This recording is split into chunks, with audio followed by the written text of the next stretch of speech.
Hello and welcome to San Francisco Opera Guild's preview for Partenope, an opera by Handel. I am Lauren Erickson, San Francisco Opera Guild board member, and we're thrilled to welcome back Rebecca Plack to learn about this wonderful Baroque opera that opens tomorrow. Before we jump in, I'd like to share just a little bit of information about San Francisco Opera Guild and our mission. We were established in 1939, and while we are technically a separate nonprofit organization from the San Francisco Opera Association, many of our programs are in support of the opera, including these opera previews, but our primary commitment is to bring quality education and arts engagement programs to schools and the community. You might be familiar with our school programs such as Opera Together, formerly Opera a la carte, and our student dress rehearsal program, but we have an incredible variety of offerings for students K through 12 to ignite a creative spark and grow curiously about the arts while teaching collaboration, self-esteem, along with critical and metaphorical thinking skills. To learn more about the Guild's work, please visit us at sfoperaguild.com. For today, if you have questions throughout the event, please drop them in the chat and we will do our best to address them. Now on to the main event. We're pleased to have soprano and musicologist Rebecca Plack to discuss today's opera. She is a professor of opera studies and music history at the San Francisco Conservatory of Music, and she's also taught at the Vancouver International Song Institute. She's performed solo recitals all over the world and has given talks and lecture recitals at Oxford University and at meetings of the American Musicological Society. She graduated magna cum laude from Princeton University, received her master's from the Manhattan School of Music, and earned her doctorate at Cornell. Rebecca, welcome. So far, this summer season at the opera, we have visited the classical era with the Magic Flute and a modern opera with Innocence, which, by the way, for everyone in the audience, if you have not had a chance to see Innocence, please run and go because I saw it on Wednesday and it was incredible. You really don't want to miss it. But with Partenope, we're going way back to the Baroque era. That's right. In general, what are some things that you like about Baroque music? Oh my gosh. Well, this period of the Baroque is really so close to the tipping point into the classical period. It is. Handel opera in particular, we are starting to hear a lot of features of melody and accompaniment. So incredible variety of melodic invention, but with a harmonic underpinning that that really directs the drama and the psychology. A really careful association of melody and words, almost as if Handel's giving us a line reading of for each character in each aria. I just think it's extraordinary. The creativity, the endless creativity is just so engaging. I'm always amazed at how singers can perform these long arias in Baroque operas. And I feel like people have either a love or a hate relationship with Baroque music. They either love it and can't get enough of it, or some people find it quite boring. But I think that this opera is none of that. I think this is a very engaging, fun, funny opera. And I think I'm really excited to learn more from you about that. I'd like to maybe take a look like we did in our previous previews at the San Francisco Opera marketing poster so that we could take a look at why it was created the way it was. So at first glance, what jumps out at you? Um, well, the mustache is, of course, the first thing you see. Is this mustache on a woman. Um, I think the first thing that jumps out is that there's something funny here. We think of Handel. Many of us think of the term opera seria, which I'll be talking about a bit. It makes people think that the opera will be serious. In fact, that wasn't the case for all opera seria, and it's certainly not the case for this. The red lips, the pink background, the mustache. We think about a disguise. This looks like a fake mustache. In fact, it almost looks like it's been stitched on. And disguises are really important to this opera. Also, the staircase, something surrealist and as we'll learn either during my talk or in the Q&A or both, the production borrows from a lot of surrealist people and imagery. There's almost this like this revolving, the sense of this revolving staircase of suitors, because Partenope is wooed by three different men, or three different men. We'll talk about that. Three, four different people in the course of the opera. So we see them running around the stairs there. Oh, excellent. Well, I will let you take it away, and thank you so much. Thank you so much for having me. As you know, I absolutely love getting to do these previews and talk about these operas in an in-depth way. So we'll jump right into Partenope. And as always, I'll be talking about historical context and then getting into some analysis and interpretation of the opera.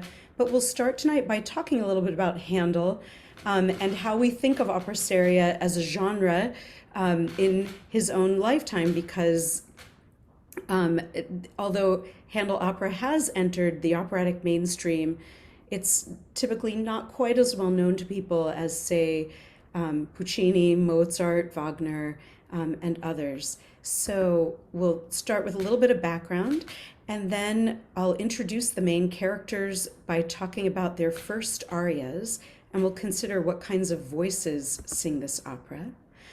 We'll spend a little bit of time on some ensembles, because in an opera seria that has comic elements, there tend to be more ensembles, a little more fluidity of ensemble. That's one of the things that signifies that the opera is funny.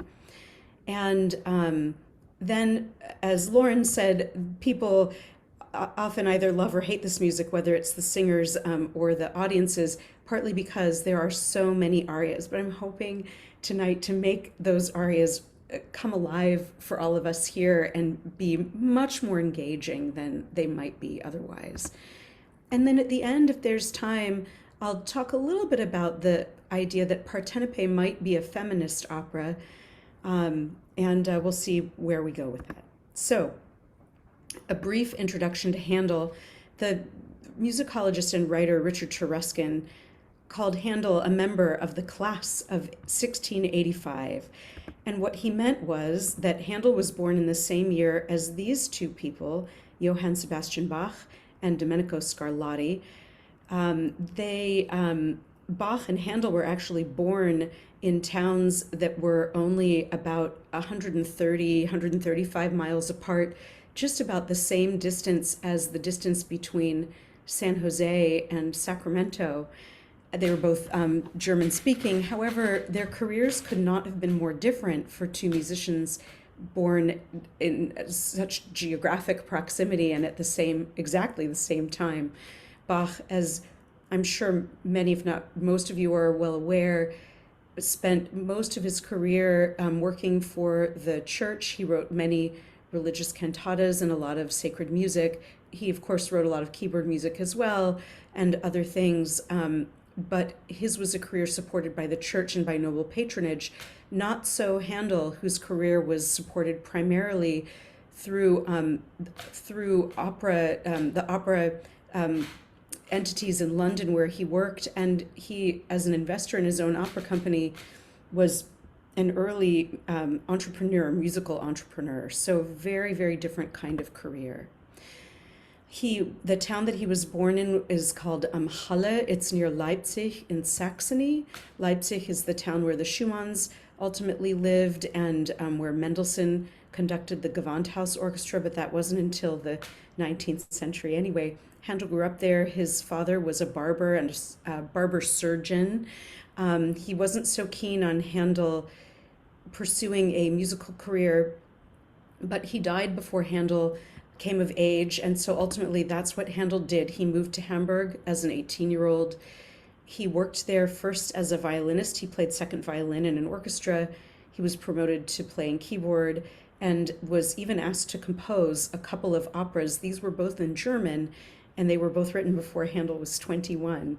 So he had an early start on these things, and although had not been born into a musical family, obviously was very talented playing these different instruments and composing very early.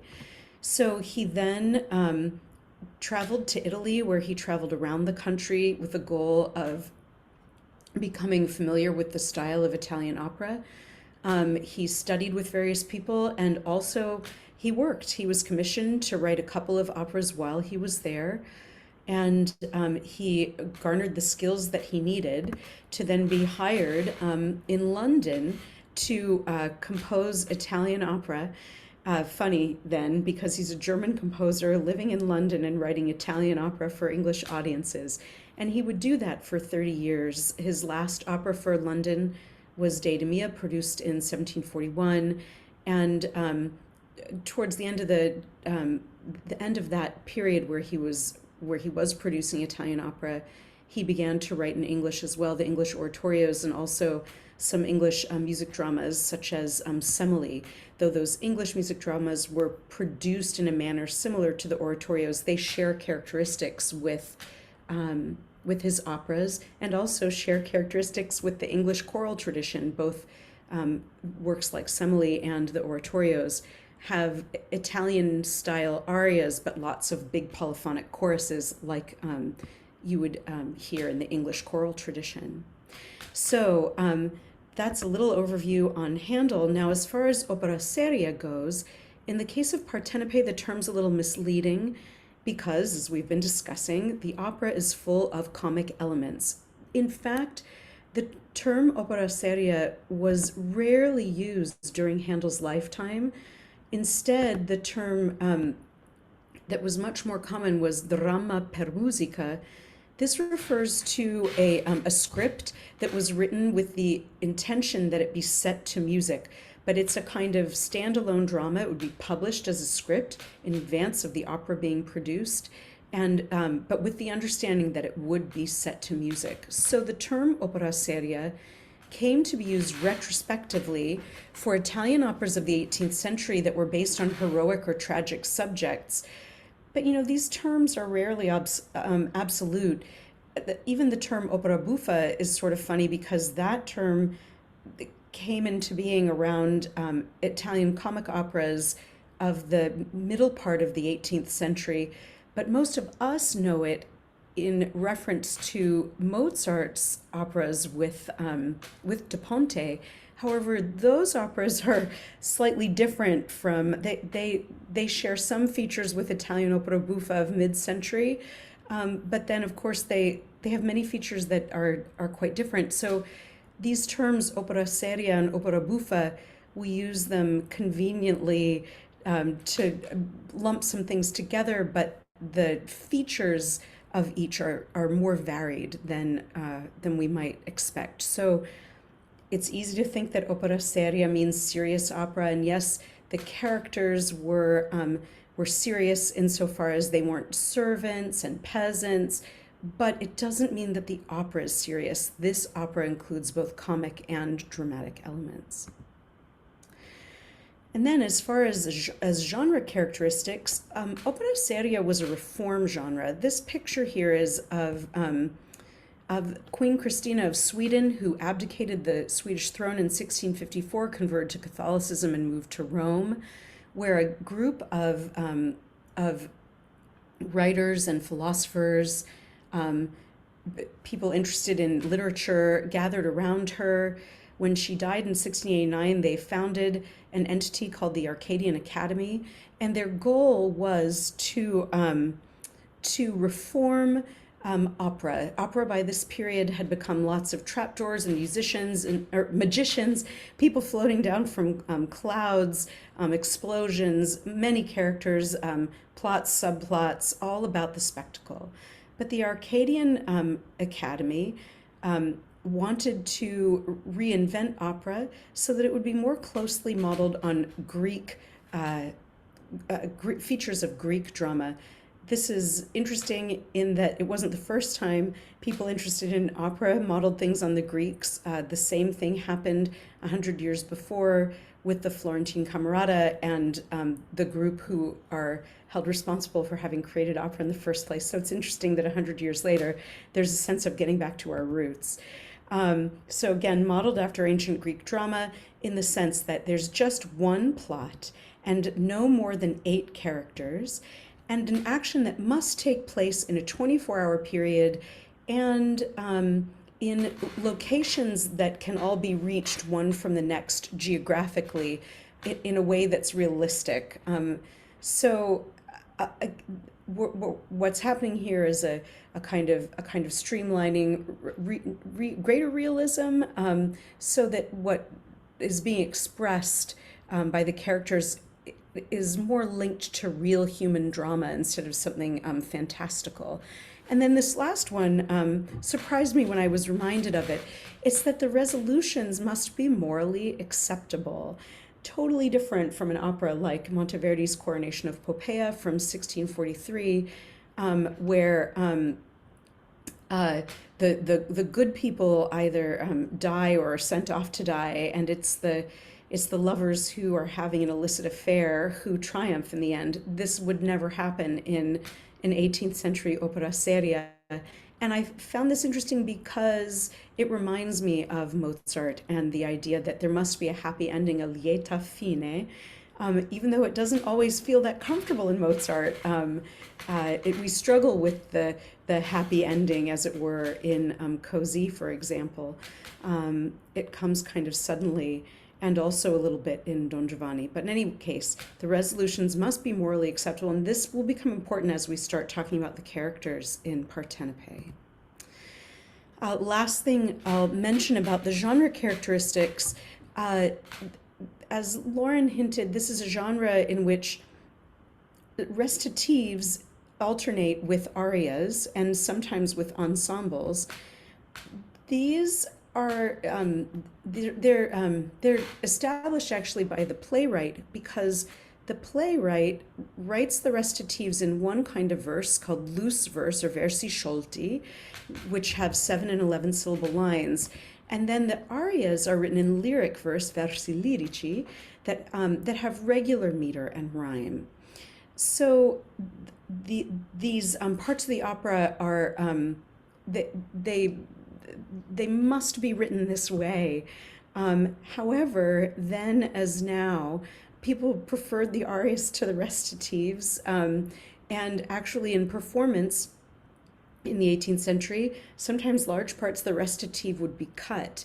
And they could be because the libretto was, as I mentioned, a standalone piece of art, and it would be published in advance of the production. And it was understood that people would have read the libretto, they'd be familiar with the play before coming to hear the opera. In much the same way that it would be so unusual today for someone to attend a production of Midsummer Night's Dream without knowing anything about the play, or for an opera lover to go to see La Bohème, though we probably all remember our first Bohème, but it's unusual for someone to go to see Bohème without knowing Bohème already. It would have been unusual in the 18th century to go to see Partenope without being quite familiar already with the libretto. So this libretto was written in 1699. Remember, Handel was born in 1685, so he's only 14 years old at this point. The libretto was written for a production in Naples, not composed by Handel, in 1699. And once these libretti were written and published, they could be set by any composer. And in fact, they were. At least 20 or 30 different composers set Stampiglia's Partenope to music before Handel ever got his hands on it.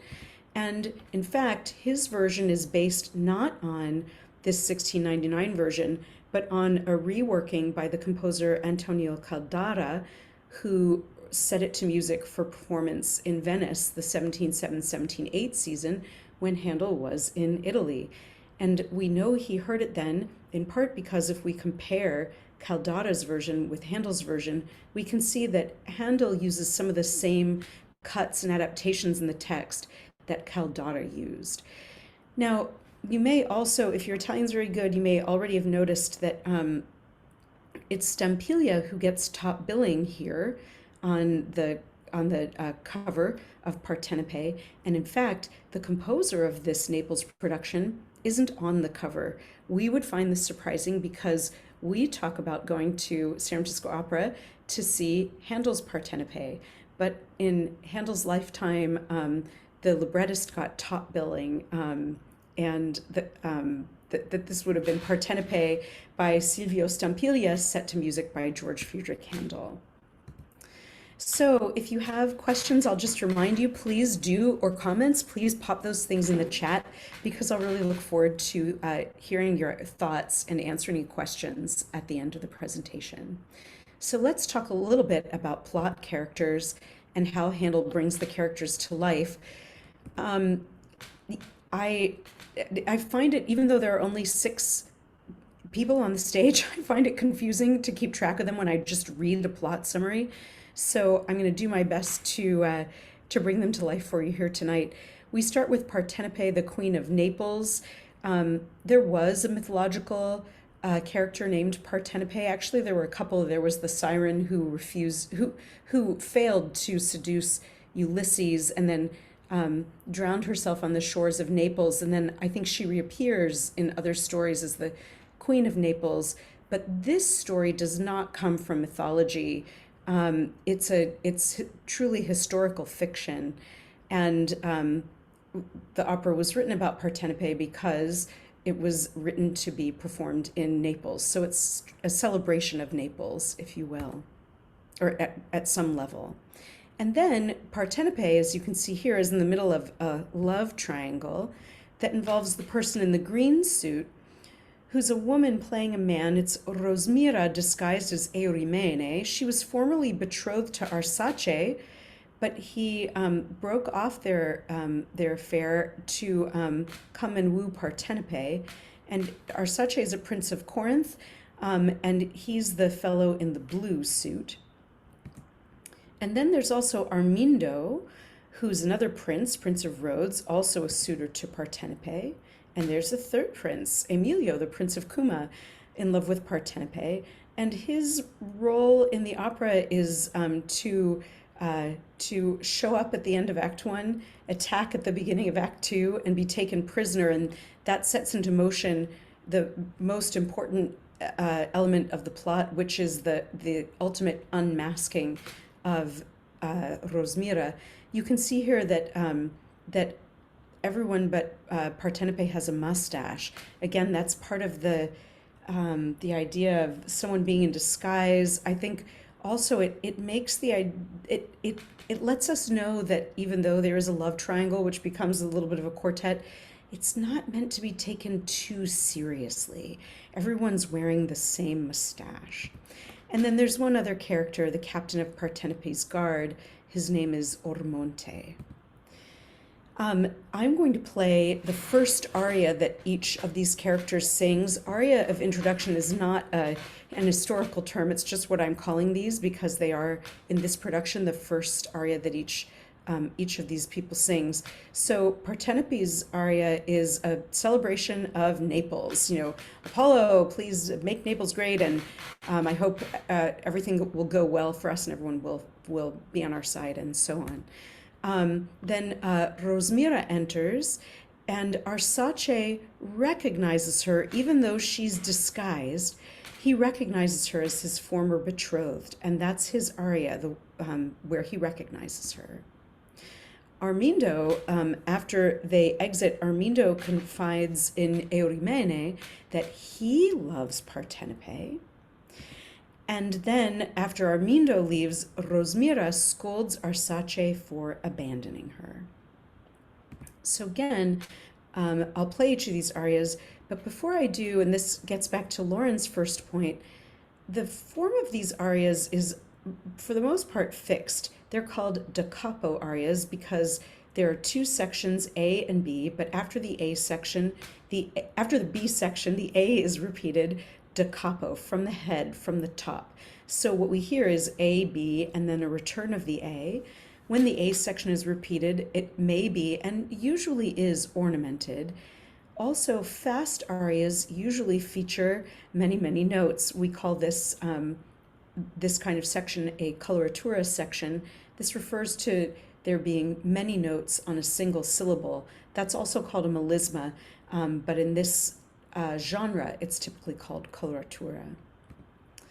So that brings us to Partenope's first aria. And here we see some imagery in the text of fighting. We see her crown, and there are no chains.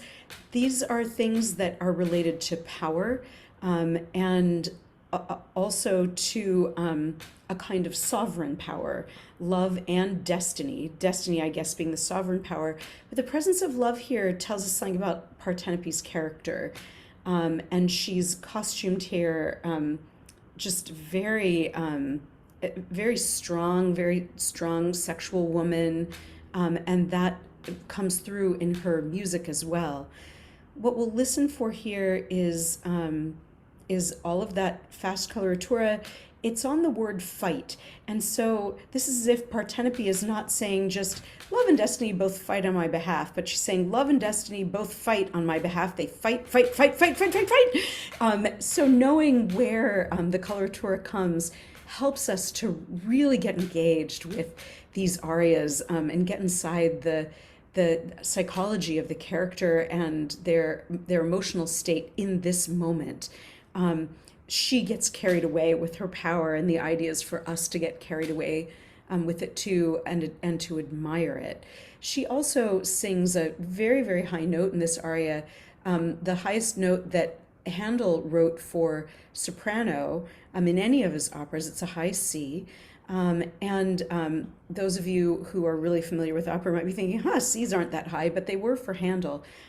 So again, high range connotes power, always in a Handel opera.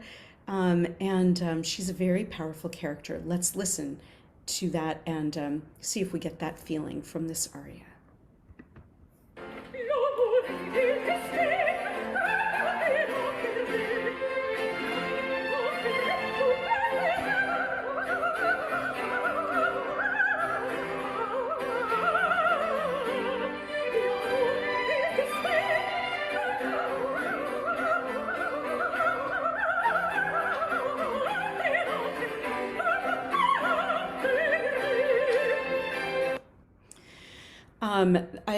You can see I have down here at the bottom that this performance was at the Teatro Real in Madrid.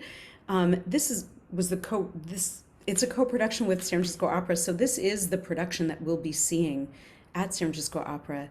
And I thought that would be helpful as well, but I was remiss in not including the name of the singer. This is Brenda Ray in this performance. This next singer is Yeston Davies performing Arsace, the Prince of Corinth, and here we see a very different text. I've put the reason I put part of the text in green is that we're listening right now to excerpts only from the A sections, but I've included the B sections so that it lets us know what the entire text is, in case that's helpful.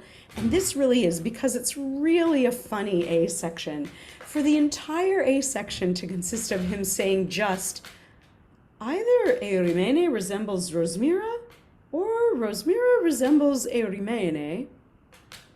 It's sort of funny, you know? It's not a really complete thought, but the B section completes it a little further. In case it weren't obvious, he's really confused.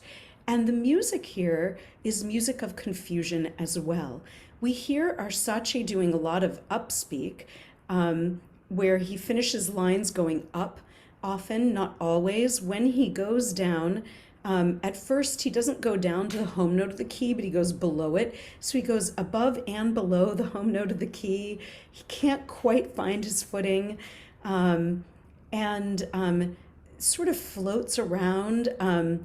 This aria is accompanied not by the full strings, as we just heard in Partenope's first aria, but only by continuo, so only by the bowed cello or viola da gamba, and by the harpsichord. So even his sonic universe leaves room for more introspection.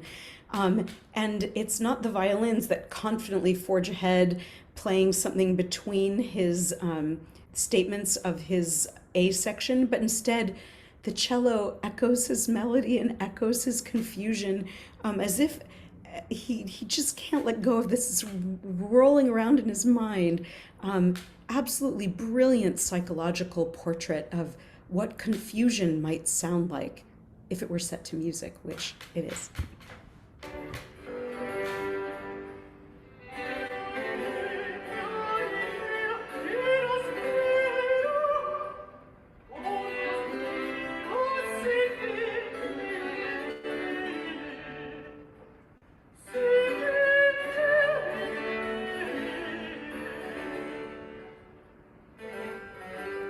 There's the cello. Now we're going to hear some upspeak.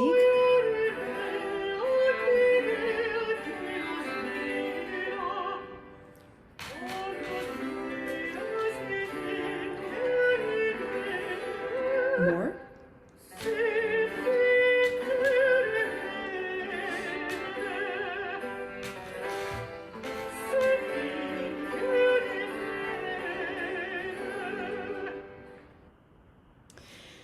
So once we start to attach the music in really specific ways to the text, then all of a sudden each of these arias becomes a vast internal landscape of feeling and psychology and desire and anxiety and all sorts of things.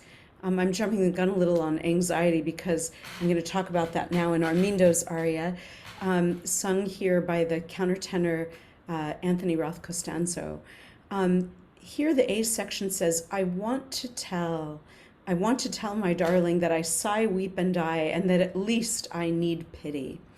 Want to tell arias in Handel usually mean I want to tell, but I can't, or I won't, or I shouldn't, or I daren't. I want to, but no. And when people want to tell in opera, but they haven't yet or aren't quite yet, they usually say over and over again that they want to tell because it shows us how much they want to tell. And in the case of this aria, we're going to hear a little motive first in the vocal part and then in the strings, a kind of da-da-dum, ba-da-dum, ba-da-dum, which does two things. One, it sounds like sighing, ya-da-dum, and it also sounds like weeping.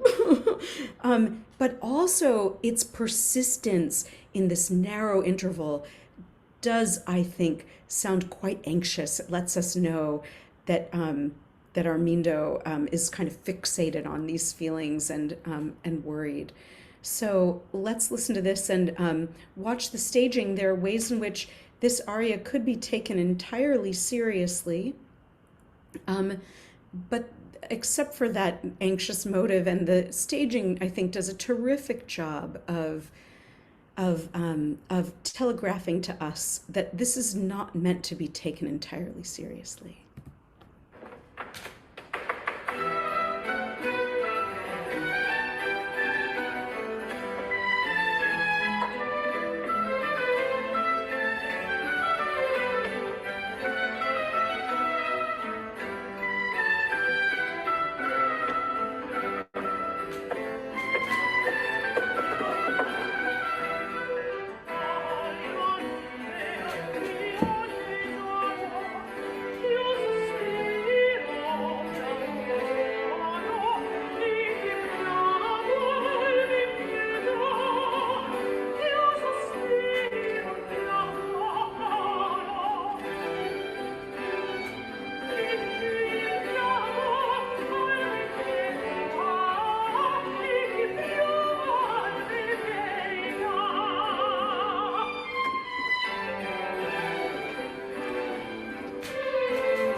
I don't know how I was thinking about how easy or hard it would be to notice something like that little da da dum as you're listening to the opera. I guess maybe the first time hearing it in performance, it might be hard, but listening to any of these arias, just paying attention to what stands out most, and then just trusting that that is what stands out most, and thinking about it, letting yourself feel something, and thinking about it in connection with the text, I really think is the way to go with these operas. The fourth character to introduce herself at the beginning of the act is Rosmira, of course, here in disguise. And we can see this is going to be some kind of sorrow aria or rage aria, because we have deception, cheating, and cruelty. So we'll find out in a moment which it is.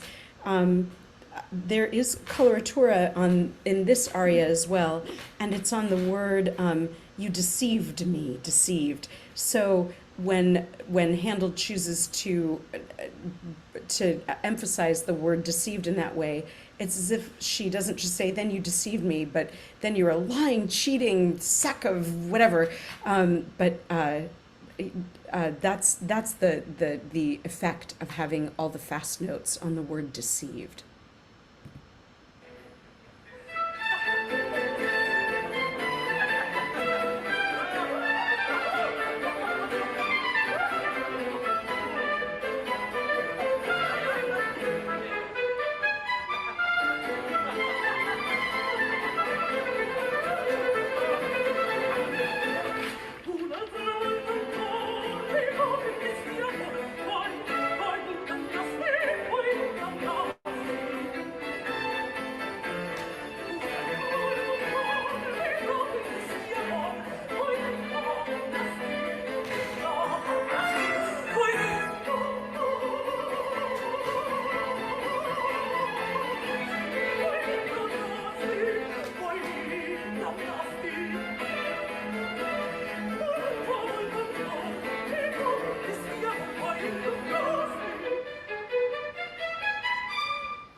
And so on. Boy, she's really mad. Sung really beautifully there by the Italian mezzo-soprano. I think it's Teresa Lervolino. Really just an intense performance, and all of those fast notes, so typical of Handel, but they mean something specific if we know what word they come on. So before we go on, we've heard already a soprano, a mezzo-soprano, and a couple of countertenors. I'd like to talk about which voice sings which character and what that signifies by comparing the first London production with the San Francisco Opera production, though this isn't the only way these things can be done. Partenope typically is sung by a soprano and by a female soprano, because there can be countertenor sopranos, but she's typically sung by an adult woman who's a soprano. And then Rosmira was sung by a contralto in the first London performance. Today, she's more typically sung by someone who calls herself a mezzo-soprano, but it should be said that these terms don't mean today what they meant before. Really what's important to notice here is that, again, these roles both are sung by adult women, and they typically are so that we see more clearly that Rosmira is a woman who's disguised as a man. Though it doesn't have to be that way. The role could be sung by a countertenor, but typically it's not. And wasn't in Handel's time either. As far as Arsace goes, this role was created by an alto castrato, a fellow named Bernacchi, I think, though in the first London revival it was sung by another castrato, in this case a mezzo-soprano castrato, a famous one named Senesino. And the role of Arsace was more typically sung by a castrato. However, the role of Armindo, who again was played by Roth Costanzo, in the first production was performed by a contralto. That might seem odd to us today or make it harder for us to recognize who's the woman dressed as a man and who are the men. But in Handel's time, again, except for the soprano, in this opera, the women, adult women, and the castrati would have been pretty much interchangeable. So, again, what we see in the San Francisco opera production is that Arsace and Armindo, and in fact Emilio, all of these suitors are played by men, which lets us know that Rosmira is in disguise, but they don't have to be. And there have been performances of this production where Armindo's been performed by a mezzo-soprano in wearing a man's suit, a mezzo-soprano actually playing a man in the way that mezzo-sopranos play Cherubino or Oscar or something. So there can be even more fluidity than is happening in this particular production, which is neither here nor there, just the way it is. As for Emilio, though, in Handel's lifetime, in not just in his lifetime, in the opera seria genre during this period, the tenor, the antagonist was always played by a tenor. And so having Emilio be sung by a tenor would have telegraphed to the audience from the very beginning that Emilio was the antagonist, that he had a particular part to play in the opera, and also, since the opera must have an ending that's morally acceptable, the antagonist can't end up with the leading lady. And of course, Arsace can't end up with the leading lady because his former lover is there saying that he left her. So in much the same way that when we see a sitcom or certain film genres, and we know based on how the characters are presented, we can imagine what the outcome of the plot will be. The same is true in an opera seria of Handel's time. And Emilio, as the tenor, this is the role that in the 19th century would become sung by the baritone. As George Bernard Shaw famously quipped in every Verdi opera, the tenor wants to make love to the soprano, but the baritone doesn't want him to. Here it's Emilio. He's the antagonist. It's the tenor in this opera, in this genre, opera seria, who is the antagonist and is trying to prevent the happy ending. So then finally, the last character is Ormonte. Again, he's the captain of the guard. Baritones didn't play leading roles really in this period. They were consigned to captain of the guard, priest, father, so long as none of those people was the antagonist, because if he were, he'd be sung by a tenor. It should be noted that in the I can't remember if it was the 1730 or 1737 revival of this opera in London, but Handel rewrote the role of Ormonte for soprano castrato. So again, there's much more fluidity of casting in this period, I think, than there is now. However, Emilio has to be sung by a tenor because otherwise we just don't know that he's the antagonist. So I'll remind you, if you have questions or comments, please do put them in the chat. I'm eager to hear them and answer them following the presentation. So that brings us to a little discussion of ensembles and drama. These operas are, there are many arias in the opera. I think there are about 30 in Partenope, but this opera also has a greater number of ensembles, or more variety of ensembles, and in some places quick juxtaposition of ensembles. At the beginning of Act 2, for example,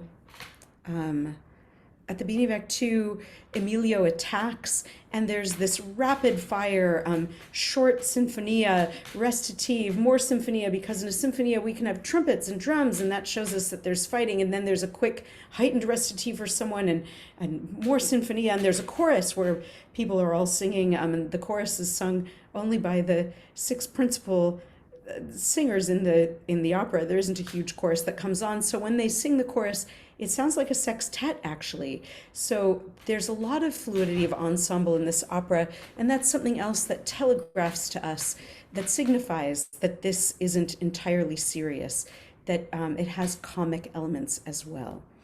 So this duet shows that because the text is very short and is interrupted by a little bit of recitative, we'll listen to that and then I'll show the text characteristics and then we'll hear it again.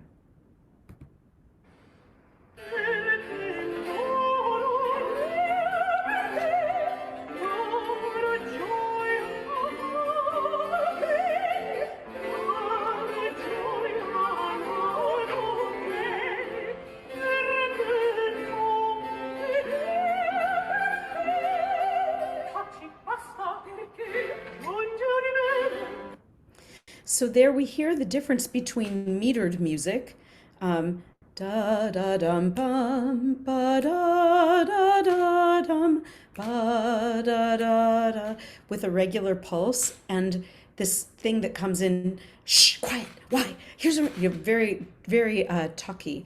We'll hear it again in a moment, but I want to remind you that the text was all written by Stampiglia, and so he's the one who decides that this duet is interrupted. And we can tell that he does because here on the left side of our screens, I've written this as if it were a script with changing characters. But in fact, the poetic form shows that these lines are 8-syllable lines. And so here we have characters finishing each other's sentences. And that also is something that doesn't happen so much in serious opera. It's a signifier of something funny. So we have 8-syllable lines in lyric verse, and you can hear it. Per te moro ed io per te, cara gioia amato bene. But we also have this unfinished rhyme because the word te doesn't rhyme with the word bene.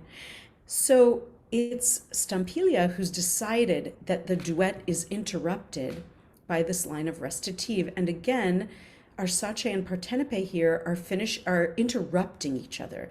And we can tell that they are because recitative has to be in 7 and 11 syllables, and this is taci basta is 4, perché is 2, giunge o rimane is 5.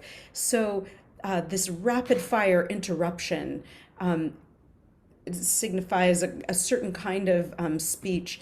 And it's an 11-syllable line. It's in loose verse, so Handel sets it as recitative. Let's listen to it one more time. Again, it's a kind of dramatic fluidity that we don't always hear in Handel opera seria of this period.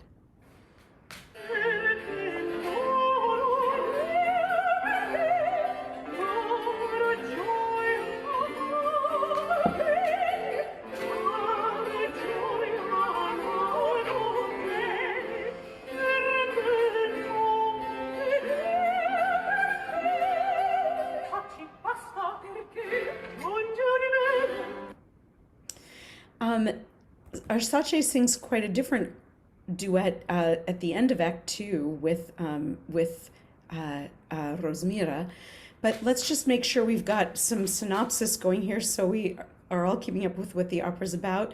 In the first act, everyone introduces themselves, and eventually Emilio says he's going to attack because Partenope refuses him. Act 2, he does attack. Emilio's captured.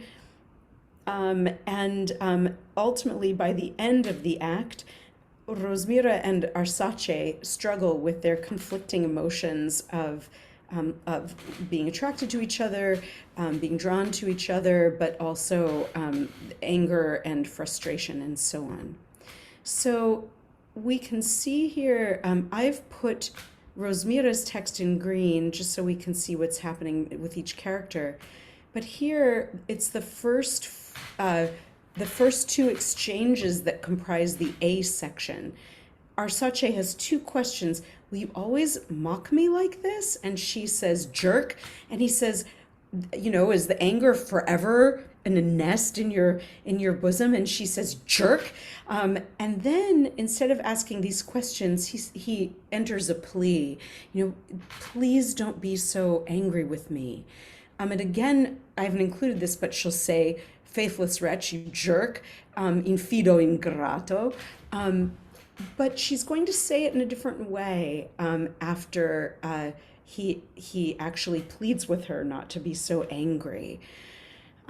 So what we're watching this for is the difference in how Handel sets the ingrato, infido ingrato in the A section from the B section, and also watching how well the staging supports the drama here. You'll notice that Rosmira isn't really even listening to Arsace in the A section in this staging. She's going to put the newspaper in front of her face, and she'll only take it down to say infido, ingrato. But other than that, she's just not having it from Arsace. But then in the B section, when both his text and his music become more pleading, her music echoes the plea, and the newspaper's down for the entire B section. It's a really subtle yet effective way of supporting the drama that's inherent in the music.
And so on. So again, what we have here is music both supporting and creating drama in so many ways, subtle and more obvious, and a terrific staging too. All right, that brings us to part three. Again, many arias. So what do we do about them? How do we prepare for them and enjoy them during the performance? Let's make sure that we've got the synopsis here. Erimene is starting to suggest the existence of this woman Rosmira, and she lets Partenope know a little bit more about Arsace's character. Partenope then rejects him.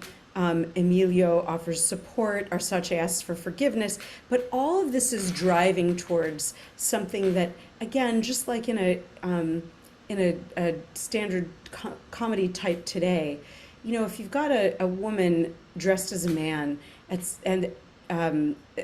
some point there's going to be a moment where her identity is going to be revealed, and the way that it's threatened in this opera is that Arsace challenges Rosmira challenges Arsace to a duel, and Arsace then insists that they fight without their shirts on. You could see this coming from miles away. And then Erimene reveals his true identity, and now we have our happy ending. So I think that the mustaches, we see them again here, the silliness that they convey to us maybe goes along with what I just said, that in the 18th century, this is such a standard plot device that just like we can see the mustaches from miles off, so we can see that the opera is going to end this way right from the beginning. So, as far as the arias go, there are certain types of arias that each character would have to sing, and that this has as much to do with giving certain types of arias to each of the leading singers. Note this is leading characters, so here we're talking about Arsace, Rosmira, and Partenope. They have more arias than the other characters. It's something like 7, 8, 10 arias, whereas the other characters have more like 3 or 4, and I think Ormonte maybe fewer than that. But in any case, we can start to listen for these different types because they also just give us something to pay attention to and something to um, like an aural lens through which to hear each of these arias as they go by. There's the aria cantabile, which is a little more lyrical, typically brief and tender, but not always brief. The aria d'affetto, which is more expressive. So the aria d'affetto would be something like the first aria of Arsace that we heard. The first aria of Armindo, the one with that kind of anxious uh, anxious motive, that would probably be more of an aria cantabile. The aria d'affetto of Arsace, the one where he's asking the question, very expressive. Aria di bravura is a showy aria. We heard those sung by Partenope and by Rosmira at the beginning. That said, Handel, because he showcased the individual talents of each singer and revised for new casts, the particular settings could be and were changed. In fact, the score of this opera is published with A and B versions of, I think it's Armindo, but I could be misremembering there. In any case, he does write entirely new arias when he has new casts. So with the last 10 minutes that we have today, I'd like to play bits of some arias that have become my favorites in this opera, though I will say I've only got one aria here from Act 3, and I gotta tell you, when I was listening to Act 3 of this opera, I thought, oh, I love that aria. No, I love that aria over and over again. They're so beautiful and so interesting. So I want to urge you to, I'm hoping that by getting to know some things in Acts 1 and 2 before you see the opera, that your ears won't be tired by Act 3, and you'll be able to appreciate those gorgeous arias as well. Let's listen a little bit to a little bit of Partenope's aria Voglio amare. Now, this is, I've given you the entire text here, A and B, and she is singing this aria to Rosmira. So right away, the text is it's intense. You know, she says, I want to love my beloved, in this case Arsace, until I die, and so I'm restored, and because I know it displeases you. This is a very confident woman, and this is a sexually confident woman because in this period, the word die was a euphemism for sexual climax. So she's really putting it right to Rosmira. And the reason I want to characterize her as confident rather than mean is that, well, we'll hear it in the music. This isn't mean and nasty music. One of the things that Handel does so well is he reminds us that everyone's the star of their own movie. Partenope doesn't think she's being mean. She's just telling it like it is from her perspective. And so Handel gives us kind of a benign and deeply sympathetic musical window into each of these characters rather than reducing them to simple stereotypes. That's something I think this production does really well also, because it makes the characters, even though they've got the mustaches, it also, by costuming them in clothes that we can recognize and staging them with movements that that seem like the movements that real people would make, it reminds us that these are real people with real feelings. Um, this is Partenope. Partenope's aria here is also very clearly the aria, not just of someone who's confident, but it's the aria of a queen. It's got some of this French overdotting, like you'd have in a French overture, a kind of bum bum, brum bum, brum bum, and this signifies her power. So again, we're going to listen to this text where she's very confident in her love and her sexual love for Arsace.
And so on.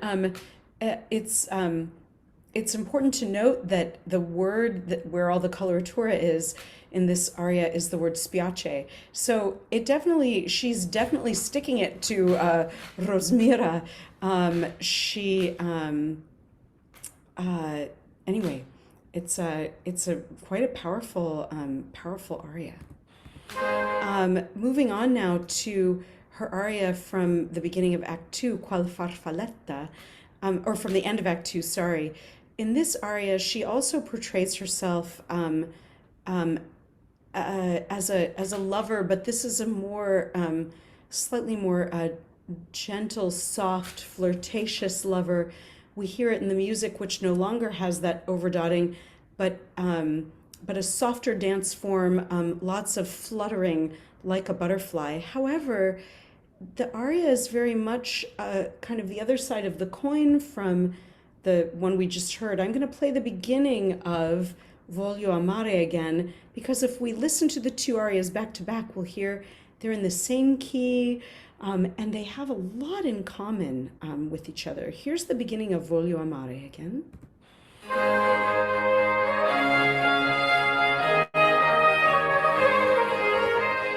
And now here I'll play more of Qual Farfalletta.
Partenope portrayed in a couple of different ways. Arsace, who we heard earlier in his confusion, can also be quite confident, as he is in this aria from Act 2, Furibonda spiro il vento.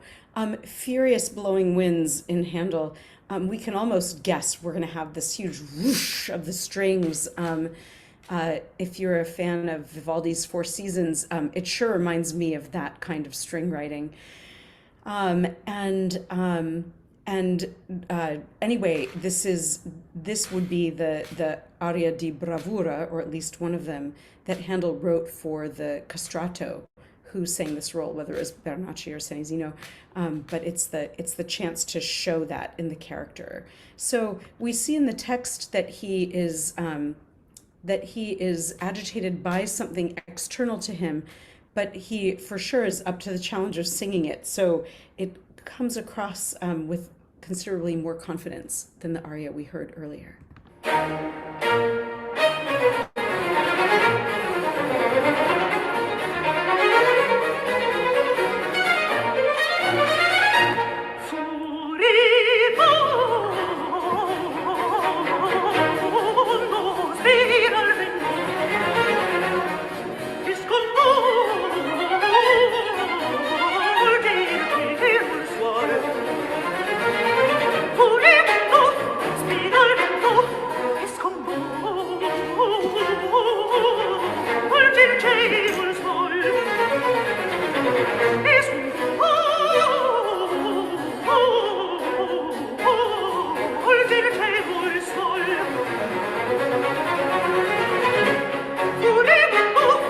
One interesting thing about this aria is that it's been more typical in the arias we've heard where the coloratura happens on just one word, but in this aria it happens on two words. It happens on furibonda, the furiousness, and also sconvolge, turns upside down, makes heaven and earth seem like they're upside down, upsets them in that way.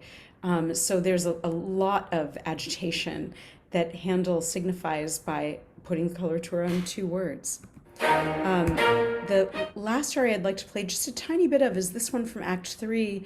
This is an aria in which Arsace falls asleep, and Handel uses the musical forces that are available to him. I think he had, in addition to strings and continuo, various continuo instruments and percussion, he had flutes, oboes, and trumpets. And this is a flute aria. The flutes are meant to sound like this sort of atmospheric falling asleep. And so when you go to the opera and you're listening to all the arias, if you have an ear to the instrumentation, it also will give you some, allow you to key into different arias in different ways. So here's the beginning of this.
notice that Arsace has made his way through the entire text. This is not a da capo aria.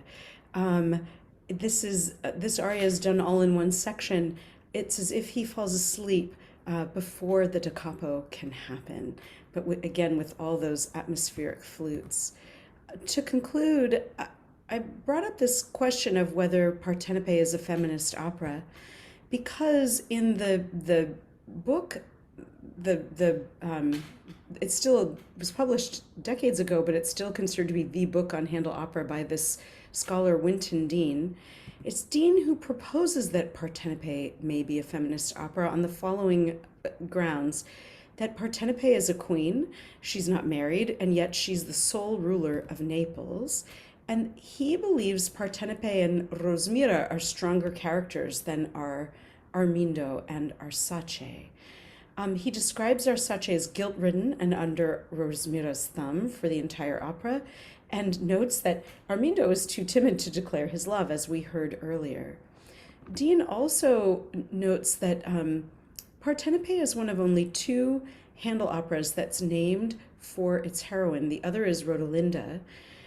And this is the basis on which he suggests that Partenope might be a feminist opera. I think I would go a little further and say that the characterization, the musical characterization of Partenope in particular, portrays a woman who's confident in her power in many ways. I do think that the musical characterization of Arsace and Armindo, and even of Emilio, is a little more uh, generous and gracious than some readings of the characters, which I think can become a little two-dimensional and cartoonish.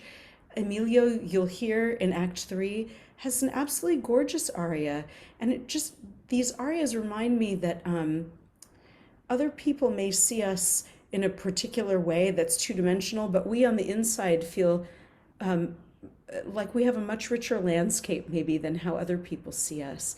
And I think Handel's music allows that kind of humanity. It brings that kind of humanity to light through these settings that are so deeply sympathetic to whatever feelings the characters express in the moment. And so, with that, uh, I conclude, and thank you so much for coming today. Again, if you have questions, please do put them into the chat. I'm here to answer them, and I look forward to them. Thank you so much. Thank you, Rebecca. That was fascinating, and so well conceived. It's always a pleasure to learn from you, truly. Thank you. Um, let's get into some audience questions. Also, hello, audience. Thank you so much for coming. My name is Max. I work for San Francisco Opera Guild.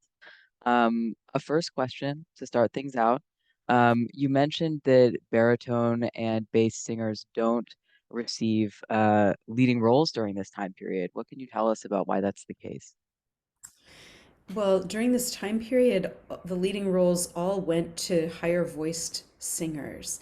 That high singing was had to do with power, and so whether you were the pursued or the pursuer, if you were part of the love interest or if you were part of the main plot, then you were sung by either a soprano, you were sung by a woman, or a castrato. You were sung by a higher voice.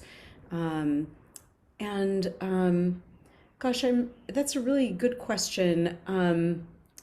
I think that as singers began to develop their virtuosity, that it was the castrati were the stars of this time period. They were the rock stars, and they had higher voices. So it was the castrati and the sopranos, and the castrati and the women who really developed as soloists in a way that tenors and baritones wouldn't in the same way in opera till the 19th century, really, end Yeah, of the 18th. Yeah.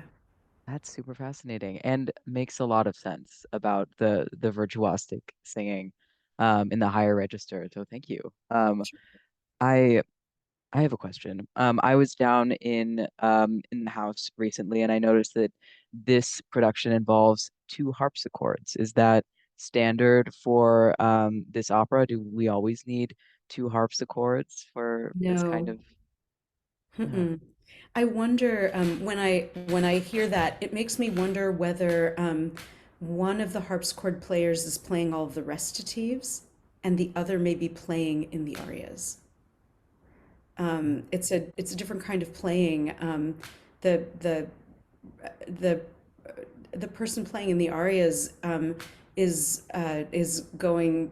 The arias are always performed in times, so they're playing together with the conductor. The person playing the recitatives is playing together with the cellist or the viola da gamba player, and what they're doing is going together with the singers. It's more improvisatory and different kind of playing. Though Interesting. in when I've been in Handel opera, maybe this may be standard in a large house like San Francisco. Certainly the student productions that I was in, and the smaller ones like at the Claremore Opera Festival, I'm pretty sure there was only one harpsichordist. Yeah. Thank you. Sure. Um, we've seen a lot of really interesting productions on the stage. The summer season in particular, Magic Flute was set in the 1920s in a very silent film-esque aesthetic vision. And this opera has been transposed onto a 1920s, 1930s surrealist landscape. Do you have any insights into why that might be an interesting or relevant choice, or anything you have to comment on about um, that particular, I don't know, like production vision? Well, we've all been talking about this quite a lot, right? You and Lauren and I, and we talked about it at the beginning with reference to the poster, the mustache. I think it is a way to telegraph to contemporary audiences that this thing is funny, that and that it isn't meant to be taken too seriously, or at least the scaffolding of the plot isn't. What I find so marvelous about this staging is that surrealist vibe lets us know that it's not meant to be taken too seriously, and yet it doesn't take away from the rich psychological landscape that Handel creates through the arias. In fact, I think, as I might have mentioned, that the costumes, by being a little more contemporary to us, um, allow us to hear these things not as museum pieces, but as things that we can touch a little more directly. Yeah. I think it's a really fantastic and interesting way of setting things up and creating a lot of intrigue around older, more canonical pieces.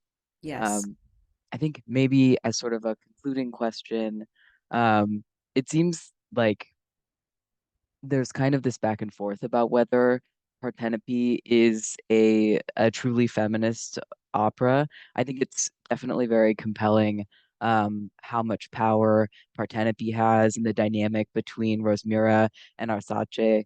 But I think there's also something to be said for the way that I guess the resolution needs to be morally acceptable. At the end, we need to feel Yes. like order has been achieved. And I feel as though in Partenope, the way that that is accomplished is that Rosmira slides back into an acceptable gender role and is like, Yes. I'm not a man and I'm not going to be exposing myself. And she maintains her modesty and refuses to violate social norms. I was wondering if you could speak to that a little bit about this. I guess this may be contradiction in this depiction.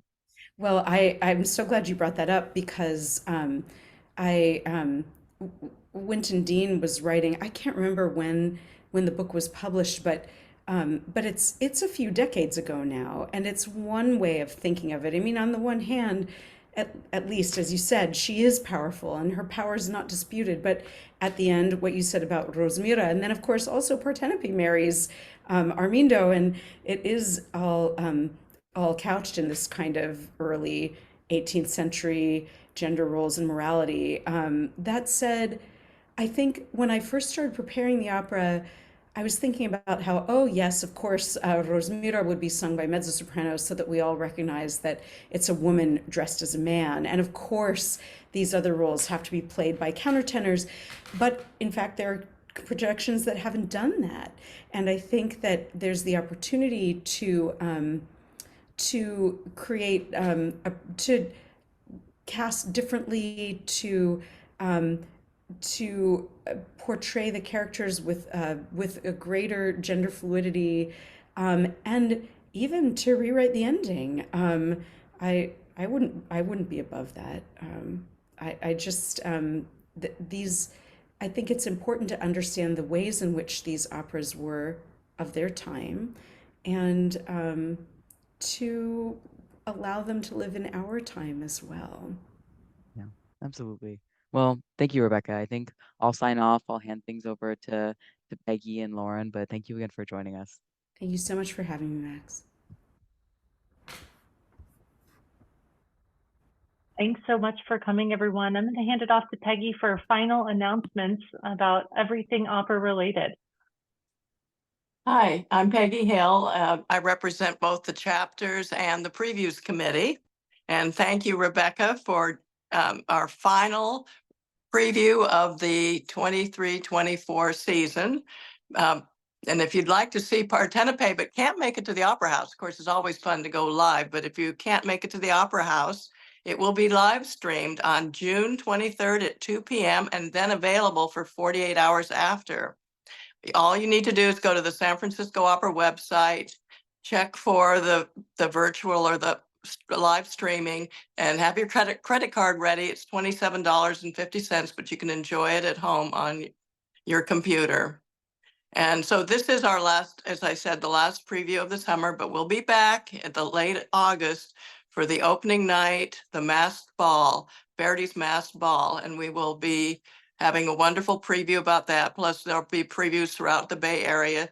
Please check the San Francisco Opera previews website, and you can find out everything about it. And by the way, everybody's favorite, one of our favorite professors, Simon Williams, will be the preview speaker for Masked Ball. Thank you. Enjoy. Have a wonderful summer. Hope to see you in late August. Thank you. Bye-bye.